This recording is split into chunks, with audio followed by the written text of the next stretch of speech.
একবার পরীক্ষায় কয়েকটা বিষয়ে আমি ফেল করেছিলাম, কিন্তু আমার বন্ধু সব বিষয়েই পাশ করে।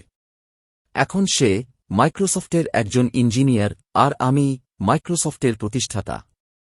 জীবন কতগুলো পরীক্ষার সেমিস্টারে বিভক্ত নয়। এখানে কোনোই গ্রীষ্মকালীন ছুটি নেই, এবং খুব কম সংখ্যক লোকই তোমার সামর্থ্য চেনাতে সাহায্য করতে আসবে। যখন তোমার পকেট ভর্তি টাকা থাকবে, তখন শুধুমাত্র তুমি ভুলে যাবে যে তুমি কে। কিন্তু যখন তোমার পকেট ফাঁকা থাকবে, তখন সমগ্র দুনিয়া ভুলে যাবে তুমি কে। আপনি যদি গরিব হয়ে জন্ম নেন, তাহলে এটা আপনার দোষ নয়। কিন্তু যদি গরিব থেকেই মারা যান, তবে সেটা আপনার দোষ। নিজেকে পৃথিবীর কারোর সাথেই তুলনা করবেন না। যদি তা করেন, তাহলে আপনি নিজেই নিজের অপমান করছেন। যদি আপনি ভুল করেন, তাহলে সেটা আপনার বাবা মায়ের ভুল নয়, ওটা আপনারই ভুল। তাই ভুল করার জন্য দুঃখ না পেয়ে সেটার থেকে শিখুন। প্রতিদিন নিজের সেরাটা দিতে হবে। আমাদের প্রচুর টাকা ঢালতে হবে আমাদের স্বভাবের পিছনে, যদি তা আমরা বদলাতে চাই। আপনি যদি কোনো কিছু ভালোভাবে না করতে পারেন, অন্তত চেষ্টা করুন। মানুষ সর্বদাই পরিবর্তনকে ভয় পায়। যখন বিদ্যুৎ আবিষ্কার হয়েছিল, তখনও মানুষ সেটাকে ভয় পেয়েছিল। পৃথিবীর কেউই আপনার মূল্য নিয়ে ভাবে না। সবাই আপনার কাছ থেকে কিছু প্রত্যাশা করে। আমি মনে করি যে গরিবদের পিছনে বিনিয়োগের রিটার্ন ততটাই রোমাঞ্চকর হয় যতটা একটি ব্যবসায়িক ক্ষেত্রে অর্জন করা সাফল্য। আর এটা ব্যবসার থেকেও অধিক সার্থকপূর্ণ হয়ে থাকে। যখন আমরা গরিবদের জন্য বিনিয়োগ করি, তখন আমরা ভবিষ্যৎকে আরও মজবুত বানাই, নাকি আমরা তাদের যন্ত্রণার উপর জোর দিই। আপনার অসন্তুষ্ট ক্রেতাদের থেকেই আপনি শিক্ষা গ্রহণ করতে পারবেন। তাদের সকল অভিযোগই হচ্ছে শিক্ষার উৎস। মাইক্রোসফট লোভের দ্বারা নয়, বরং নতুন উদ্ভাবন ও নিরপেক্ষতার দ্বারা তৈরি হয়েছে। আমি সম্ভবত মেন্টাল সাইকেলের মাত্র 10% ব্যবহার করি ব্যবসার জন্য ভাবার ক্ষেত্রে। ব্যবসা করা এতটাও কঠিন নয়। 3 বছর পর হয়তো আমার কোম্পানির সব প্রোডাক্টই বেকার হয়ে যেতে পারে। প্রশ্ন শুধু এটাই যে আমরা কি সেগুলোকে বেকার বানাই, নাকি অন্য কেউ বানায়। মহান সংস্থাগুলি জড়িত মানুষদের থেকে উচ্চ স্তরের প্রতিভা পাওয়ার আশা করেই থাকে।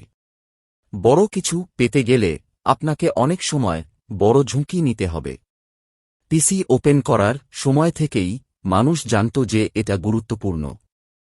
সবচেয়ে অসাধারণ দাতা সেই হয় যে বাস্তবে একটি সার্থক বলিদান দিচ্ছে। প্রযুক্তি শুধু একটি উপকরণ মাত্র। ছোটদের একসঙ্গে কাজ করার ও তাদের অনুপ্রাণিত করার জন্য শিক্ষকের ভূমিকা অত্যন্ত গুরুত্বপূর্ণ। পরোপকার করার জন্য সৃজনশীলতার প্রয়োজন হয়ে থাকে।